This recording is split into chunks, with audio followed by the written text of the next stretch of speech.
Hello, friends, and here we are with a review for A Course of Love, Chapter 9 of the Dialogues. And the title of this chapter is Awareness That Does Not Come from Thought. So, this is a pretty challenging and exciting territory we're getting into now. Really looking at thought and seeing the truth of what it is and the most helpful way to deal with it. So we begin with verse 1. The door that is being opened to you here is the door of awareness of what is. A door that swings open and closed on the hinges of your thoughts. In other words, this is about awareness of what's real, what reality is. And it swings open and closed on the hinges of your thoughts. So if you believe your thoughts, that door is closed. If you know what your thoughts are and you don't attach to them, the door can swing open.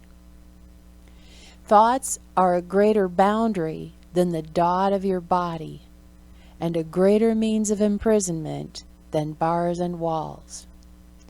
So we're really calling thoughts for what they are. I mean, for how long have you thought that your thoughts were you? We all have.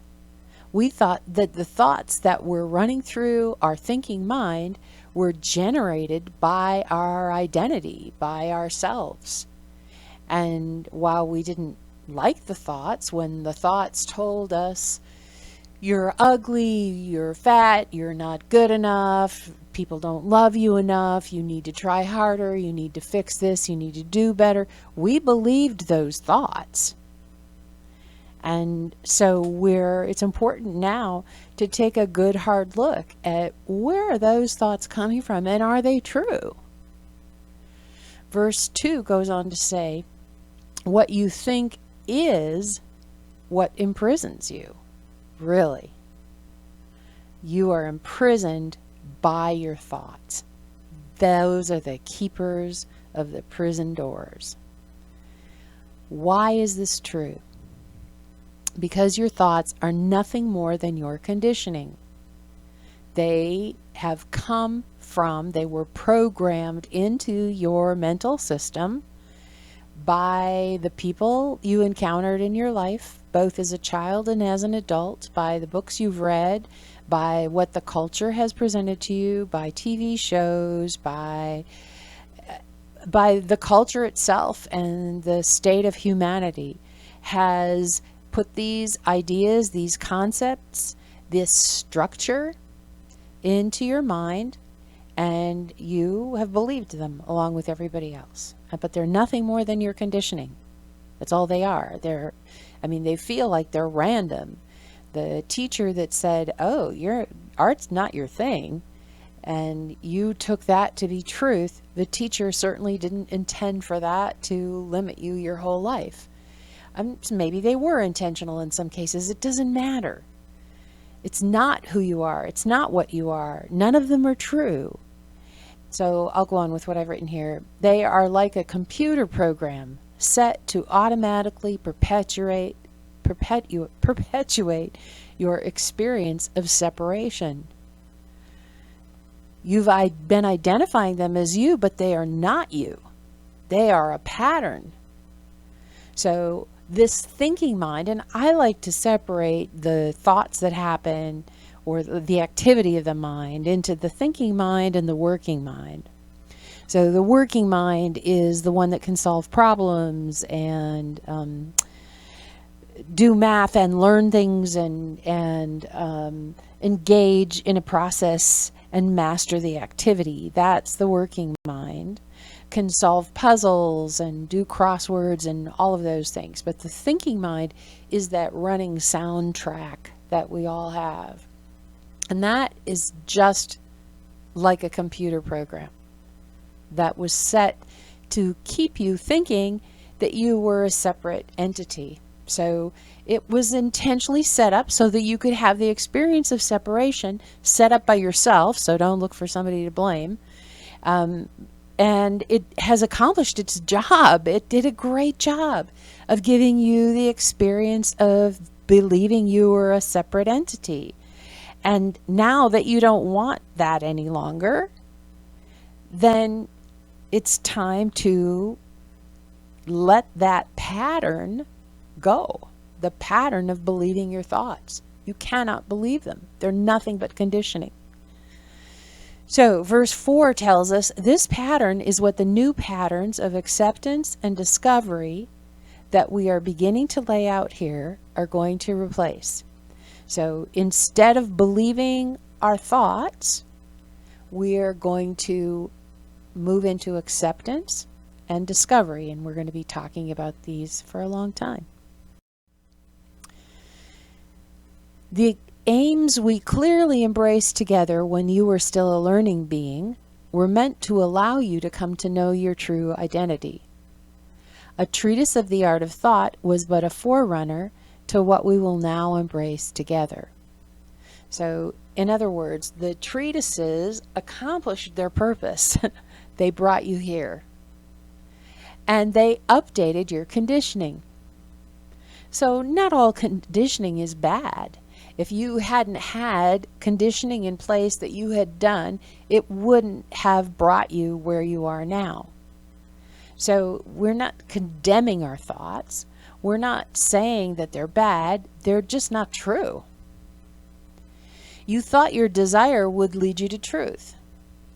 And it did work to bring you here. But now that you're here, acceptance and discovery are going to take over now. Now, what was taught, even in the first 2 books of this work, will be different from what is now revealed. Verse 10. I'm so sorry. It must be realized that you cannot come to know the new or to create the new through the means of old, including the means of thought. So, thinking and learning, you don't need them anymore. We must return to discovery. The new can only be revealed or discovered. So you become like a scientist or an explorer. And if we return to the idea of the kids going off to the woods with their sticks, trying to explore what's there, whatever is in the woods was already there. It's not new. It already existed. But the kids discovering it is new. So you also are discovering what was already true, but the discovery is new. And the text reminds us that ideas can also be discoveries, and these ideas have to be birthed through you. So this becomes literally like a scientist. And a good scientist, or at least accurate research, doesn't go in with a foregone conclusion. It doesn't go in to say, okay, I'm going to prove that this medicine works. It goes in to say, let's discover what effect this medicine has. Let's discover what happens when we do this. That's the kind of advancement that you will be experiencing now. And the only way you can do that is to begin at a place of neutrality, in case you didn't notice. You can't go in with foregone conclusions. You start from a place of neutrality, and then you reach to see what's here, which is a pretty exciting thing. Verse 13 tells us, this is how you must now come to see your form.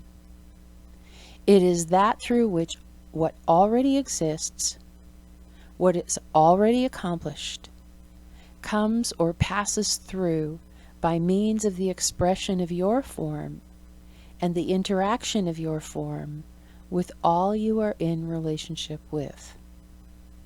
So if you in your mind can go back to the little dot in the bigger circle. So the prison, when you thought you were just a little dot, the boundary of the circle was your prison, and it was your thoughts that kept you within that boundary. But as you move to not believing your thoughts, that you're able to go past that boundary and to reach into that infinite circle and discover what's there. And of course, you're guided the entire time. So out of the infinite possibilities, those things that will be revealed to you and those things that you will discover are going to be exactly the perfect things for you to discover in the perfect time, because that's how this incredible design works. So the infinite circle is full of endless discoveries and revelations. Obviously, it's infinite. As you disidentify with your thoughts and expand the territory of your conscious awareness, more and more will be revealed to you. So on a practical level, how can you begin this work now? It's really quite simple. You start from a place of neutrality without judgment or categorizing or looking for a certain outcome. And remember now that this territory is an inner territory. It's not outer. So you go within to that place beyond thoughts and are in relationship with whatever is true in that moment, whatever is. So this is not a new belief system. This is about discovering what is actually true. And where you discover what is actually true is in that bigger circle, which of course is not a circle and has no boundaries, but we're just going to talk about it that way because it's easier.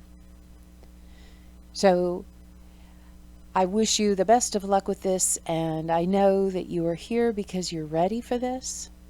So my best advice is to just watch. You can watch your thoughts, but don't give them a lot of attention. They're just conditioning, and if you're going to examine them and figure out what their source was, you're just using more thoughts to look at your thoughts, and that's not helpful. But you can drop within that awareness, that consciousness that is silent within you, and you can practice doing that. And just, the thoughts, you don't really need to be concerned with them. You don't need to make them go away. You don't need to interact with them. They're just there. And if you catch yourself being caught by them, biting the hook, if you will, that's fine. That's what this is about. And then you go, oh, I believed my thoughts. And then you come back to your center. And we just do it over and over again. And the thoughts, as long as you're in human form, some of the thoughts will continue.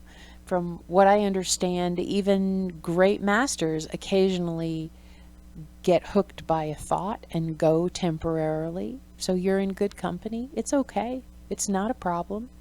You just come back again, back into the broader circle.